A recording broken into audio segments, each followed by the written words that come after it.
ሰበር ዜና የቴዲ አፍሮ የቀኝ እጅ የሆነ የረጅም ጊዜ ጓደኛው ዛሬ በፌደራል ፖሊስ ቁጥጥር ስር መዋሉን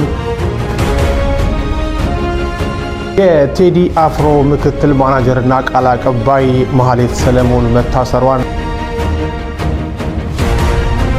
6 የሚሆኑ የፌደራል ፖሊስ አባላት ወደ የሱፍ ቤት በመምጣት ይዘውት እንደሄዱና ድብደባ እንደፈጸሙበትም በመኪና ውስጥ አስገብተው እንደወሰዱትም ሰላም ጤና ይስጥልኝ። በሰንደቃችሁልኝ በአዲስ ቪዲዮ ከመሸ ተመልሼ የመጣሁ። በዚህ ቪዲዮ የምንመለከተው የአርቲስት ቴዲ አፍሮ የቅርብ ሰዎች የታሰሩ ነው የሰማን ነው የምንገኘው። አሁን ላይ ወጣ መረጃ እንግዲህ የአርቲስት ቴዲ አፍሮ ቀኝ እጅ ተብሎ የሚጠራ ወይ ደግሞ የቅርብ ጓደኛው ታስሯል። እንደዚሁም ደግሞ ምክትል ማናጀሩ እንደታሰረች የሰማን ነው የምንገኘው። ይሄን ነገር እንግዲህ አነጋጋሪ ያደረገው የመንግስት አካል ወይ ደግሞ ፖሊሶች እየደበደቡ ወደ እስር ቤት እንደወሰዷቸው የሰማን ነው የምንገኘው። ምን የተፈጠረ ነው የሚገኘው የማስመለከታችሁ ነው የሚሆነው።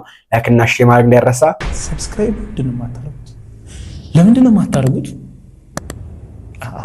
ያው እንደሚታወቀው እንግዲህ ሰሞኑን ታላቁና አንጋፋው አርቲስት ቴዲ አፍሮ ኢትዮጵያ ውስጥ አነጋጋሪ ሆኖ ነው የሚገኘው። ሁላችን እንደምናውቀው አንድ አልበም ለቋል 18 ትራክ ያለው። በዛ አልበም ውስጥ እንግዲህ 2 ዘፈኖች በጣም አነጋጋሪ ሆኖ ነበር። ከና ዘፈኖች ማለት እንግዲህ አንደኛው ዳስጣል የሚለው ዘፈን ነው፣ ሁለተኛው ደግሞ የአዞው ባይ የሚለው ነውና በተለይ በዳስጣል ዘፈን ውስጥ መንግስትን ነክቷል የሚሉ አካላት እንግዲህ ምላሽም ሰጥተውበታል። እኛም ብር ነክቷል የሚሉ ለዚህ ደግሞ መንግስትን በራሱ በተለያየ መንገድ በቅን የሚያደርገ ምንም ያደረገ በተለይ ጠቅላይ ሚኒስትሩ እንግዲህ መልስ ሰጡ ሲባል አስመልክተናችሁ ነበር ደግሞ አይተን ነበርና አሁን ደግሞ ለሱ የቅርብ ሰዎች የሆኑ የታሰሩ ነው የሰማን ነው የምንገኘው። በተለይ አሁን ከመሸ ወደ 2 ሰዎች ታስረዋል የቅርብ ሰዎች። እስቲ መጀመሪያ ወንድማችንን ስሙት። ሰበር ዜና የቴዲ አፍሮ የቀኝ እጅ የሆነ የረጅም ጊዜ ጓደኛው ዛሬ በፌደራል ፖሊስ ቁጥጥር ስር መዋሉን የቤተሰብ ምንጮች ለዛሀበሻ ገልጸዋል። የቤተሰብ ምንጮች ለዛሀበሻ እንደገለጹት 6 የሚሆኑ የፌደራል ፖሊስ አባላት ወደ የሱፍ ቤት በመምጣት ይዘውት እንደሄዱና ድብደባ እንደፈጸሙበትም በመኪና ውስጥ አስገብተው እንደወሰዱበትም ለዛሀበሻ ገልጸዋል። ይህን ተከትሎ ከፍተኛ የሆነ ስጋት ተፈጥሯል። በአሁኑ ሰዓት ላይ የሱፍን ለምን እንደወሰዱት እስካሁን ድረስ የፌደራል ፖሊሶቹም የገለጹት ነገር የለም፣ ለቤተሰብ የሚያሳወቁት ነገር የለም። ሆኖም ግን ምን ሊፈጠር ይችላል የሚለው ከባድ የሆነ ስጋት እንደፈጠረባቸው ነው ለዛሀበሻም እየገለጹ የሚገኙት። ቴዲ አፍሮ አዲሱን ኢትዮሪካ የሚለውን አልበሙን ካወጣ በኋላ በህዝብ ዘንድ ተወዳጅነት ያገኘ ሲሆን የሚቃወሙ ወገኖችም አልጠፉም። ለቴዲ አፍሮ ምላሽ የሚሆኑ ዘፈኖችም መዘፈናቸው ይታወቃል። እንደ አሜሪካ ዲፕሎማት የሆኑት ቲቦር ናጂ ያሉ ደግሞ ለቴዲ አፍሮ እውቅና መስጠታቸውና አድናቆታቸው መግለጻቸው የሚታወቅ ነው። በቴዲ አፍሮ ዘፈን ጉዳይ ላይ ብዙ መረጃዎችን እያቀረብን እንገኛለን። በዛሬው ዕለት ግን የሰማነው መረጃ ከቤተሰብ የመጣው መረጃ የሱፍ ያሲን የቴዲ አፍሮ የረጅም ጊዜ ጓደኛ የቅርብ ሰው የቀኝ እጁ የሚባለው በቁጥጥር ስር ውሏል። ትላንት ምሽትም ከቴዲ አፍሮ ጋር አብሮ እንዳመሸ ነው የቤተሰብ ምንጮች ለዛሀበሻ የገለጹት። መጀመሪያ እንግዲህ ከደቂቃዎች በፊት የሰማነው ዜና ይሄ ነበርና የቅርብ ሰው የተባለው ዩሱፍ የሚባል ሰው እዚህ ጋር ፎቶ ላይ የምትመለከቱት በፖሊስ አካላት ተወስዷል። እንግዲህ ከመወሰደው እንግዲህ ይሄን ነገር አስከፊ የሚያደርገው እያመናጨቁ እንደዚሁም ደግሞ በሚያሳቅ ሁኔታ እየደበደቡ እንደወሰዱት ነው ዛሀበሻ ይዘው ወጣው መረጃ የሚያሳየው። ከደቂቃዎች በኋላ ደግሞ እንግዲህ የሰማው ይሄኛው ነው። የቴዲ አፍሮ ምክትል ማናጀርና ቃል አቀባይ ማህሌት ሰለሞን መታሰሯን አሁን በሰበር ዜና መዘገቤ ይታወቃል። ሌሎች ተጨማሪ አፕዴቶች አሉ። ከዚህ ቀደም እንግዲህ የቴዲ አፍሮ የቅርብ ሰው የሆነው ያሲን መታሰሩን ዘግቤላችሁ ነበረ። አሁን ደግሞ ማህሌትን ካረፈችበት ቦታ እንደወሰዷት ነው ምንጮች ለዛሀበሻ የገለጹት። በዚህ መሰረት ቤት ወደ ሳሪስ በሚገኘው መኖሪያ ቤቷ በመሄድ የፌዴራል ፖሊሶች ፍተሻና ብርበራ ማድረጋቸውን የቤተሰብ ምንጮች ገልጸዋል። ይህን ተከትሎ እንግዲህ በከፍተኛ ሁኔታ ነገሮች ውጥረት ውስጥ ገብተዋል። የቴዲ አፍሮ የቅርብ ምንም የማይለየ ጓደኛው አሁን ደግሞ ምክትል ማናጀሩና እንደዚሁም ቃል አቀባዩ የኦስትሪያ ዜግነት ያላት ኢትዮጵያ የተወለደች ዜግነቷ የኦስትሪያ ዜጋ የሆነች ማህሌት ሰለሞን መታሰሯ ብዙ አነጋጋሪ ሆኗል። ይህን እንግዲህ ስማ የምንገኘው መረጃ በጣም ነው የሚያሳዝነው። ልጅ እንግዲህ ምክትል ማናጀሯ እንደዚሁ ደግሞ በሌላ ሀገር ዜግነት ያላት በትውልድ ኢትዮጵያዊ ናትና ታስራለችና ቀጣይ ደግሞ ማን ይታሰር አናውቅም። እንግዲህ ራሱ ቴዲ አፍሮ ይሁን ሌሎችም እንደሚታሰሩ አናቅም። ኤኒዌይስ እናንተ በዚህ ጉዳይ ሀሳባችሁን አስቀምጡ። በዚህ ጉዳይ እንግዲህ ፖሊስ ያለው ምንም ነገር የለም። የአዲስ አበባ ፖሊስ ያወጣው ምንም አይነት መግለጫ የለም። በነገራችን ላይ ቴዲ አፍሮ ጉዳይ አሁን ላይ ከሀገርም አልፎ ከአፍሪካም አልፎ እንደ ዓለም አቀፍ ነው እንግዲህ መነጋገር ሆኖ የሚገኘውና አንድ እንግዲህ የውጭ ሀገር ትልቅ ፖለቲከኛ ስለ ቴዲ አፍሮ ይሄም ብሏል። ሰበር አሜሪካዊው አምባሳደር ለቴዲ አፍሮ ቆራጥነት ክብር ሰጡ። ከጋዜጠኞች ይልቅ ሙዚቀኞች እውነቱን ይናገራሉ ብለዋል። መረጃውን በአጭሩ አቀርባለሁ። የቀድሞ የአሜሪካ የውጭ ጉዳይ ሚኒስትር የአፍሪካ ጉዳዮች ረዳት ኃላፊና አንጋፋው ዲፕሎማት አምባሳደር ቲቦር ናጂ ለታዋቂው ኢትዮጵያዊ የሙዚቃ ኮከብ ቴዲ አፍሮ ያላቸውን ጥልቅ አድናቆት በይፋ ገለጹ። አምባሳደር ቲቦር ናጂ በኤክስ ገጻቸው ላይ ባሰፈሩት አጭር ነገር ግን ጠንካራ መልእክት ቴዲ አፍሮ በሙዚቃ ስራዎቹ በኩል በኢትዮጵያ ፖለቲካ ውስጥ ያሉ ክፍተቶችንና ውድቀቶችን በድፍረት ለመተቸት ላሳየው ቁርጠኝነት ከፍተኛ እውቅና ሊሰጠው እንደሚገባ አሳስበዋል።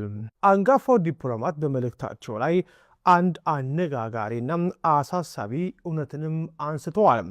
አብዛኛውን ጊዜ ሙዚቀኞች ከጋዜጠኞች ወይም ከፖለቲካ ተንታኞች ማለትም ኤክስፐርቶች በተሻለ ሁኔታ እውነትን ለስልጣን ባለቤቶች በመንገድ ረገድ እጅግ ውጤታማ ናቸው ሲሉም የጥበብን ኃያልነት መስክረዋል።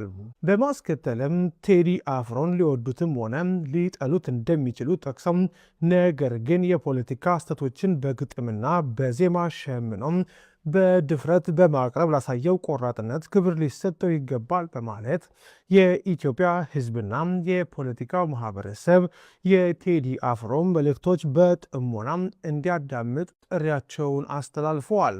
ይህ የአምባሳደር ቲቦር ናጂ አስተያየት ቴዲ አፍሮ በቅርቡም ካወጣቸው አዳዲስ የሙዚቃ ስራዎችና በውስጣቸው ካዘሉት ጥልቅ አገራዊና ፖለቲካዊ ቅራኔዎች ጋር ተያይዞ የመጣ መሆኑን ብዙዎችን አስገርሟል። አንድ የውጭ ሀገር ከፍተኛ ዲፕሎማት የኢትዮጵያን የውስጥ ፖለቲካዊ ትርክት ከአንድ አርቲስት ሙዚቃ ጋር አያይዞ እንዲህ አይነት ግልጽ ምስክርነት መስጠቱም የቴዲ አፍሮ ስራዎች ከአገር ውስጥ አልፈው በዓለም አቀፉም የዲፕሎማሲ ማህበረሰብ ዘንድ ጭምር ምን ያክል ተሰሚነትና ተጽዕኖ እየፈጠሩ እንደሆነ የሚያሳይ ትልቅ ማረጋገጫ ሆኗል።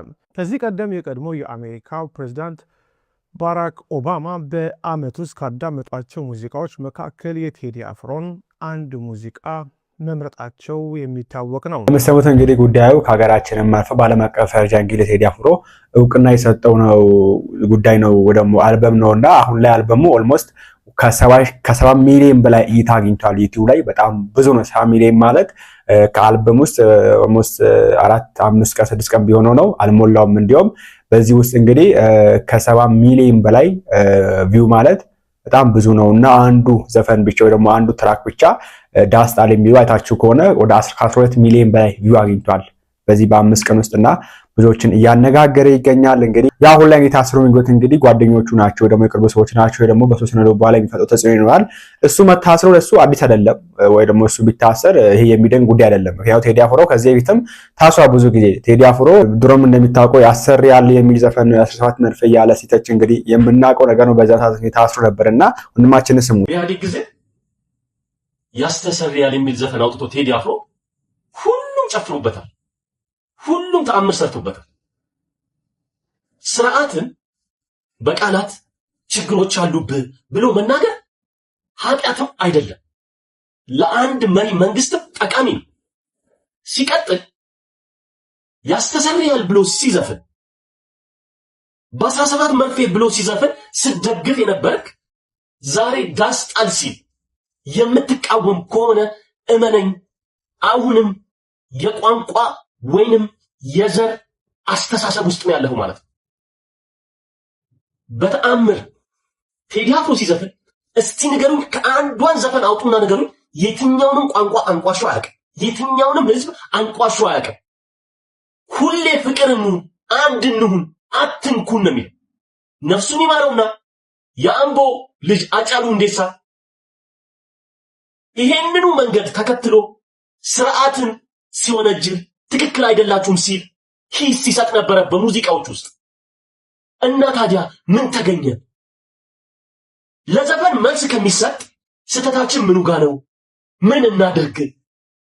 ጥበብን በጥበብ ዘፈንን በዘፈን ከምትቃወም አንተ ወጥተህ ስርዓቱ ላይ ችግር ካለ መናገር። ያለችን አንድ ሀገር ነች። ጭራሹኑ የሚያካርር ዙር ውስጥ የሚያስገባ ነገሮችን ከምናደርግ ብንቆጠብ አለብን። አምቦ ላይ ተራ ግለሰቦች ተደራጅተው ህዝብን ሲያሸብሩ አንድም መግለጫ ያላወጣ አንድም አስተያየት ያልሰጠ አርቲስት ዛሬ ላይ ወጥቶ ለዘፈን በቃላት በስክሪፕቶ በወረቀት በጥበብ ለተገለጸ ሂስ ወይንም ትችት ዘፈን ሲያወጣ በጣም ያሳዝን። እውነት እኔ በጣም ያዘንኩት ህዝብ ከህዝብ ለማነቃቃት ዘፈን ሲዘፈን ለአንድ ህዝብ መስጠት ያስተሰርያል እና በ17 መርፌ ሲዘፈን የተወሰኑ ግለሰቦች በዛው ለሆነ ወገን ዘፉ ዘፈን ዛሬ ላይ ዳስጣል ሲል ለየትኛው ህዝብ ልሰጠው ትፈልጋል? በአሁኑ ወቅት ያልተጎዳ ኢትዮጵያ ያለን እባካችሁ ተረጋጉ። ሀገር አንድ ነች። አንድን ሀገር በፍቅር ሂስ እየሰጠን እንደዚህ ጋር ሂስ እየሰጠን መኖር ካልቻልን ጥሩ አይደለም። ለማንም ወገን አይጠቅምም። ተረጋጉ። ይሄን ያህል ድምጽ ለማፈንም ምን ያስኬዳል? ታዲያ ምን ለውጥ መጣ? እኔ በጣም የሚያሳዝነኝ እኛም እኮ ለውጡ መጣ ተብሎ በጣም ታግለን ደስተኛ ሆነን ከቦምብ ተርፈን ነው ዛሬ ላይ ይሄንን ልናወራ የበቃ ደግፈናል ለውጡ። በተረፈ ግን ይሄን ያህል ተጉዛችሁ ስለዚህ አንድ ዘፋኝ ሲያወጣ የስርዓት ደጋፊ መሆን አለበት፣ የስርዓት ተቃዋሚ መሆን አለበት። ገለልተኛው ነው የራሱን አስተሳሰብ በጥበብ ውስጥ ማስተላለፍ መብት የለውም ማለት ነው። እመኑ። አንድ ነገር ግን ደግሜ ልበላችሁ፣ በ17 መርፌ ጊዜ ያስጨፈት የደገፍክ ዛሬ ላይ ዳስጣል ሲልክ ኖ ካልክ ዳስጣል ብሎ የራሱን አስተያየት ለሰጠ አንድ አርቲስት አንድ ታዋቂ አርቲስት ቴዲ አፍሮ ወጥተህ መልስ የምትሰራ ከሆነ ግን በጣም ያሳዝናል። ስንት ሂሶች ለሀገር ከሆነ ስንት ሂስ የሚሰጠው ነገር እያለ ይሄን ያህል መጓዝ ይሄን ያህል ህዝብን ከህዝብ ለማራራቅ የሚደረግ ነገር ትክክል አይደለም። እኛ ኢትዮጵያውያን ቆም ብለን እናስብ፣ ረጋ ብለን እናስብ። ሂስ የሚሰጣችሁ ሁሉ ጥላቻ አለበት ማለት አይደለም። ሂስ ይጠቅማችኋል። በአርትም በዘፈንም ይሁን በአስተያየት በቮካልም ይሁን በየትኛውም መንገድ ሂስ የሚሰጣችሁን ነገር ዜጎቻችሁ ሂስ የሚሰጧችሁ ነገር መሪዎችን ቢሆን ተቀበሉ። ወንድማችን እግዚአብሔር ይስጥልን። በነገራችን ላይ ቴዲ አፍሮ ዘፈኖቹን ሰምታችኋል ብዬ አስባለሁ። ግጥሞችን ያነበባችሁ ካላችሁ ይሄን ያክል አልተናገረው የተባለ የሚገኘው በነገራችን ላይ ብዙዎች እንግዲህ እሱ ዘፈን ክሮ ጀምሮ የሚያውቁት ስድስቱንም አልበም የሚያውቁት እንደውም ምንም አልተናገረም እኮ እያሉ ይገኛሉ። በዚህ በኩል ደግሞ አላቅም ለምን እንደሆነ ኢትዮጵያ ሀገራችን ውስጥ ሐሳብ ቢሰጠው አሁን አይወደድም። ያው እንደምታውቁት ከዚህ እንደተናገር ነው በአንድ አማካሪ ወይ ደግሞ በአቶ ዳዊት ክብረ ላይ ሐሳብ የሰጡ ሰዎች መምህራን ታስረው ትላንት ነው ዛሬ የተፈቱትና በጣም ነው የሚያሳዝነውና ሐሳብ አትስጡን አንፈልግም፣ እኛ ብቻ እናስብላችሁ፣ እናንተ እኛ ባሰብንላችሁ ሂዱ መባሉ ጥሩ አይመስለኝም። እኔ ከህዝብ ማሳይ ተቀበላችሁ ቢሆን አሪፍ ነው ያስባለሁ። ገና ከጀምሮ ቴዲ አፍሮ መጥፎ መልእክት አላስተላለፈም፣ የጥላቻ መልእክት አላስተላለፈም፣ ዘረኝነትን አላስፋፋም፣ ብሔርተኝነትን አላስፋፋም። ኦኬ አንድ እንሁን አይደለችም አዲስ አበባ መላው አገር እኮ የኛ ነው እያለ ያሳቡን በዜማ አድርጎ የገለጸን ግለሰብ በዚህ መንገድ እንግዲህ የጓደኞቹን አናገም በሌላ ኬዝ ሆኖ ይቻላል እንግዲህ የሰማ የሚገኘው አሁን ላይ ያው በቴዲ አፍሮ ዘፈን ምክንያት እንደሆነ ያው የተፈለገ ገ እንዳለ ነው የሰማ የምንገኘውና በዚህ ጉዳይ እንግዲህ ተካለ ይላችሁ ምቀርብ ነው የሚሆነው። ቴዲ አፍሮን እንግዲህ አሁን ላይ አብዛኛው ሰው ወዶታል ወይ ደግሞ አሁን ያወጣውን አልበም አብዛኛው ሰው እኛን አልለካም ለሁሉም ድምጽ የሆነው የሚል ባለፈው ትናንትም አይተን ነበር። የኦሮሞ ልጆችም ለኛም ድምጽ ሆናል ይላሉ። ሁሉም እየመጣ ለኛም ድምጽ ሆናል ያለ የሚገኘውና እንዲሁም አንድ የባለ ጎባ ልጅ የተናገረውን ነገር እስቲ ላስደምጣችሁ። የቴዲ አፍሮን አልበም ሰምቼዋለሁ እንደማንኛውም ኢትዮጵያዊ ደስ እያለኝ የሰማሁት እና ልክ የማንቂያ ደውል እንደተደወለለት እንዳንድ ኢትዮጵያዊ ወጣት በደንብ ሰምቼዋለሁ። እኔ ተወልጄ ያደኩበት አካባቢ ባሌ ይባላል። ስፔሲፊክ ቦታውን ለመጥቀስ ደግሞ ባሌ ጎባ ይባላል። ኦሮሚያ ክልል ነው actually እና የህብረተሰብ ኖርም የሚባል ነገር አለ። ሰው ያለው ካልቸር መተሳሰብ፣ መዋሃድ፣ አብሮ መብላት፣ አብሮ መጠጣት፣ ሙስሊም ክርስቲያን ኤቭሪባዲ ዘር ምናምን ሳይል አብሮነት ያለው እና አብዛኛው ሰው እንደውም በቃ ትንሽ የኢትዮጵያ የሚልበት አካባቢ ነበር እኔ ያደኩት። አሚን ማንም ከየትኛውም አካባቢ መጥቶ የሚሰራበት እኩል የሚሆንበት አካባቢ ነበረ። ከዛ ከሆነ ጊዜ በኋላ ነገሮች መቀየር ጀመሩ። እገሌ ገሌ መባባል ተጀመረ፣ በስም መጠራራት ጀመረ። እገሌ ኦሮሞ ነው፣ አማራ ነው፣ ትግሬ ነው፣ ወላይታ ነው ምናምን መባባል ተጀመረ። በጣም ያስጠላጊ ነው አይደል? በጣም ነው የሚቀፈው፣ በጣም ነው የሚቀፈኝ እኔ። ስለዚህ ያ ነገሮች ማደበላለቅ ጀመረ። እኛ ልጆንን ማናቀውን ዘር ብሔር ምናምን የሚባለውን ማናቀውን ካደግን በኋላ እንድናቀው አደረጉን። አሚን እስቲል አይገባኝም ነበር እኔ እስከ 19 ዓመቴ እስከ 18 ዓመቴ ምንም ማቀው ነገር የለም። አንተ ምንድነህ ስባሉላ መመለስ እስኪቸገረኝ ድረስ አላቅም። አሁንም አላቅም፣ ወደፊትም ማወቅ አልፈልግም፣ አይጠቅመኝም። ሶኒያ አንድ ኢትዮጵያዊ ነኝ። እንደ አንድ ኢትዮጵያዊ የሚገባኝን ነገር ማድረግ ያለብኝን ነገር ማድረግ ፈልጋለሁ፣ መስራት ያለብኝን መስራት ፈልጋለሁ እንደሚል እንዳንድ ወጣት ነኝ እኔ እንጂ የዘሬ ጉዳይ አስጨንቆኝ የሆነ ቡድን ለመያዝ ወይም ደግሞ ከሆነ ቡድን ጋር አብሮ ለመሆን አይደለም። that's not my thing አይደለም። በቃ ያ የኔ ጉዳይ አይደለም። እንደ ወጣት እንደ አብዛኛው ወጣት ስናስብ የኛ ጉዳይ አይደለም። ብዙ የሚያሳስበን ነገር አለ እኮ ላይፋችን ላይ መቀየር የምንፈልገው ብዙ ነገር አለ። እባካችሁ ይሄን የሚያስጠላ ጌማችሁን አቁሙ፣ የሚያስጠላ የፖለቲካ ጨዋታችሁን አቁሙ። እኔ ፖለቲከኛ አይደለሁም፣ ግን ደግሞ ይሄ ፖለቲካ ማውራትም አይደለም። ስለ ሀገሩ የሚሰማው አንድ ወጣት የሚያወራው ወሬ ነው፣ የሚያወራው ድምጽ ነው። እና አሁን ከረንትሊ የምኖርበት አካባቢ ጥቁርና ነጭ አለ obviously። እና ነጭ ጥቁርን ኒጋ ብሎ መጥራት አይችልም። ከጠራው ምን ይፈጠራል? ጥቁሩ መክሰስ ይችላል፣ ስነ ልቦናዊ ጫና እያሳደረብኝ ነው ብሎ። ይሄ ግን የተጻፈ ወይም ደግሞ በወረቀት ላይ ተጽፎ የተቀመጠ ነገር አይደለም። ያቁታል።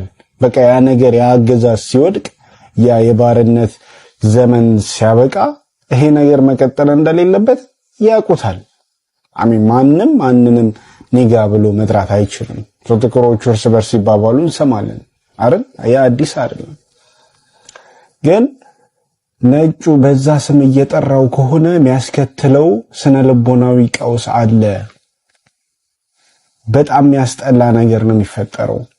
ስለዚህ እንዴት ነው ሰው በማንነቱ እየተሰደበ መቀጠል የሚችለው በሰላማዊ ሁኔታ? አይችልም እኮ አይደል? ሰው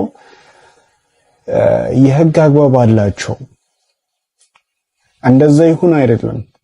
ግን ደግሞ እኛ መጀመር እንችላለን። እኛ ወጣቶች ነን አይደል? ከራሳችን መጀመር እንችላለን። አንድን ሰው በማንነቱ አንጥራው። just even አናውራ። ስለ ዘር፣ ስለ ብሔር፣ ስለ ሃይማኖት just አናውራ። አይመለከተንም እኮ የራሳችን እኮ በጣም ብዙ ችግር እኮ አለብን። እንደ አንድ ወጣት ነገን እንደሚያስብ ወጣት ዘር ብሔርን ሃይማኖትን ወደ ኋላ መተው ነው ያለበት። የሃይማኖት ጥላቻን የዘር ጥላቻን ወደ ኋላ ነው መጣል ያለብን። ልትጠላ ትችላለህ፣ ግን እንደ አንድ ግለሰብ አንተ ውስጥህ ምን አይነት ነገር ነው ያለው? አብዛኛው ሰው እንደዚህ ነው የሚያስበው። ሰውን የሚሆነ ቡድን ሊኖረኝ ይገባል ብለህ ጭራሽ እንዳታስብ። የራሳችንን ነገር መጀመሪያ ራሳችን መወጣት አለብን። እኛ ማሸነፍ አለብን። ውስጣችን ያለውን የዘረኝነት ስሜት እኛ መጀመሪያ መግደል አለብን። ከዛ በኋላ ነው እንደዚህ ያለ ነገሮች እየሰፉ ትልቅ ደረጃ ላይ ምን ደርሰው እንጂ አሁን በዚህ በ21ኛው ሴንቸሪ እንዴት ነው በዘር ልናስብ ምንችለው? እንዴት ነው በዱላና በድንጋይ ምናምነው? እንዴት ነው ዕውቀት ማያሸንፈን? እንዴት ነው አዲስን ነገር ለማወቅ ማንጓጓ? እንዴት ነው የሰው ልጅ በዘሩ ምንዳኘው? እንዴት ሰው ወድቆ ስናገኝ አይቶ ይሄ ኦሮሞ ነው፣ አይቶ ይሄ አማራ ነው፣ ትግሬ ነው፣ ጉራጌ ነው እንዴት ይባላል? አይባልም እኮ።